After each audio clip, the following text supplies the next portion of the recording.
জলপাইগুড়ি শহরের বিভিন্ন জায়গায় আজ রাখি বন্ধন উৎসব পালন হয়। জলপাইগুড়ি শহরের কদমতলা, দিনবাজার সহ শহরের বিভিন্ন জায়গায় আজ রাখি বন্ধন উৎসব পালন করা হয়। রাখি বন্ধন উৎসব পালনের পর সকলের হাতে মিষ্টিমুখ ও করানো হয় এই দিন। দিনবাজার এলাকায় রাখি বন্ধন উৎসব পালন করে বিশেষ চাহিদা সম্পন্ন মানুষের হাতে মিষ্টিমুখ করানো হয়।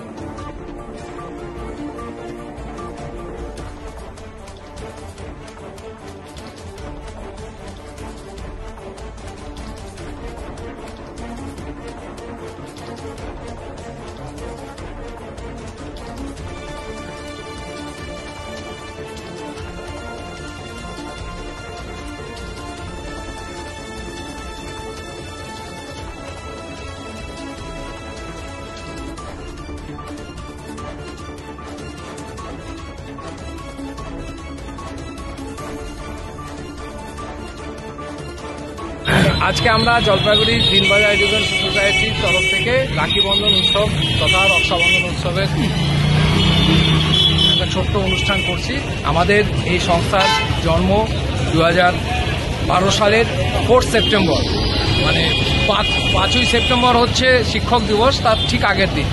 এবার স্বাভাবিক কারণে আপনার মনে হবে যে দিনবাজার এডুকেশন সোসাইটি এই নামটা কেন দেওয়া হবে।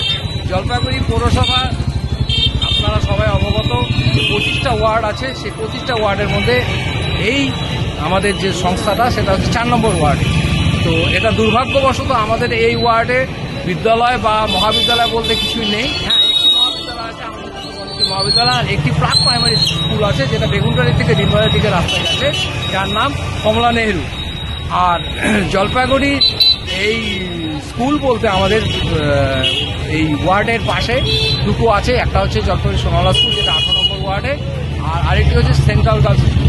আপনি নাম করলেন আপনারা। আজকে আমরা রাখি বন্ধন উৎসবের মাধ্যমে সৌহার্দ্যের এবং ভ্রাতৃত্বের বন্ধন এবং সারা দেশ জুড়ে যে বিশৃঙ্খলা এবং অরাজকতার সৃষ্টি হয়েছে, আমরা এই রাখি বন্ধন উৎসবের মাধ্যমে হিন্দু মুসলমান সবাইকে নিয়ে একসাথে রাখি বন্ধন উৎসব অনুষ্ঠানটা করলাম, যেটা 1905 সালে রবীন্দ্রনাথ ঠাকুর করেছিলেন।